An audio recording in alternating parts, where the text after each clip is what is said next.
कर्मों का भोग इंसान कैसे भोगता है। गांव में एक किसान रहता था। उसके परिवार में उसकी पत्नी और एक लड़का था। कुछ सालों के बाद पत्नी की मृत्यु हो गई। उस समय लड़के की उम्र 10 साल थी। किसान ने दूसरी शादी कर ली। उस पत्नी से भी किसान को एक पुत्र की प्राप्ति हुई। किसान की दूसरी पत्नी की भी कुछ समय बाद मृत्यु हो गई। किसान का बड़ा बेटा जो पहली पत्नी से प्राप्त हुआ था, जब शादी के योग्य हुआ तब किसान ने बड़े बेटे की शादी कर दी। फिर किसान की भी कुछ समय बाद मृत्यु हो गई। किसान का छोटा बेटा जो दूसरी पत्नी से प्राप्त हुआ था और पहली पत्नी से प्राप्त बड़ा बेटा दोनों साथ साथ रहते थे। कुछ समय बाद किसान के छोटे लड़के की तबीयत खराब रहने लगी। बड़े भाई ने कुछ आसपास के वैद्यों से इलाज करवाया पर कोई राहत न मिली। छोटे भाई की दिन ब दिन तबीयत बिगड़ती जा रही थी और बहुत खर्च भी हो रहा था। एक दिन बड़े भाई ने अपनी पत्नी से सलाह की कि यदि ये छोटा भाई मर जाए तो हमें इसके इलाज के लिए पैसा खर्च न करने पड़ेगा और जायदाद में आधा हिस्सा भी नहीं देना पड़ेगा। तब उसकी पत्नी ने कहा कि क्यों न किसी वैद्य से बात करके इसे जहर दे दिया जाए। किसी को पता भी न चलेगा, किसी रिश्तेदारी में भी कोई शक न करेगा कि बीमार था। बीमार से मृत्यु हो गई। बड़े भाई ने ऐसे ही किया। एक वैद्य से बात की कि आप अपनी फीस बताओ, ऐसा करना, मेरे छोटे भाई को दवा के बहाने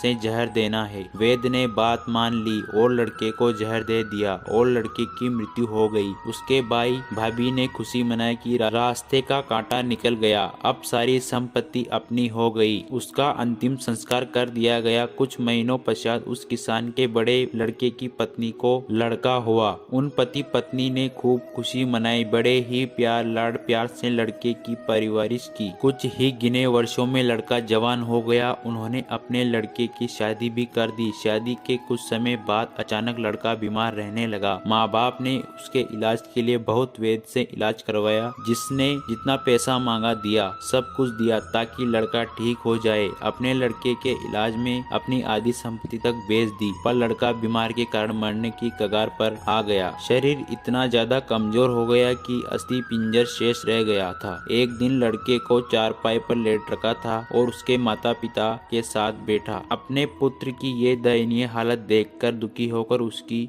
ओर देख रहा था। तभी लड़का अपने पिता से बोला कि भाई, अपना सब हिसाब हो गया, बस अब कफन और लकड़ी का हिसाब बाकी है, उसकी तैयारी कर लो। यह सुनकर उसके पिता ने सोचा कि लड़के का दिमाग भी काम नहीं कर रहा बीमारी के कारण, और बोला, बेटा मैं तेरे बाप हूँ, भाई नहीं। तब लड़का बोला, मैं आपकी वही भाई हूँ जो आपने जहर खिला मरवाया था। जिस संपत्ति के लिए आपने मरवाया था मुझे, अब वो मेरे इलाज के लिए आधी बिना बिक चुकी है। आपकी शेष है, हमारा हिसाब हो गया। तब उसका पिता फूट फूट कर रोते हुए बोला कि मेरा तो कुल नाश हो गया, जो किए मेरे आगे आ गया, पर तेरी पत्नी का क्या दोष है जो इस बेचारी को जिंदा जलाया जाएगा। उस समय सती प्रथा थी, जिसमें पति के मरने के बाद पत्नी को पति की चिता के साथ जला दिया जाता था। तब वो लड़का बोला कि वो वैद्य कहाँ है जिसने मुझे जहर खिलाया था। तब उसके पिता ने कहा कि आपकी मृत्यु के 3 साल बाद वो मर गया था।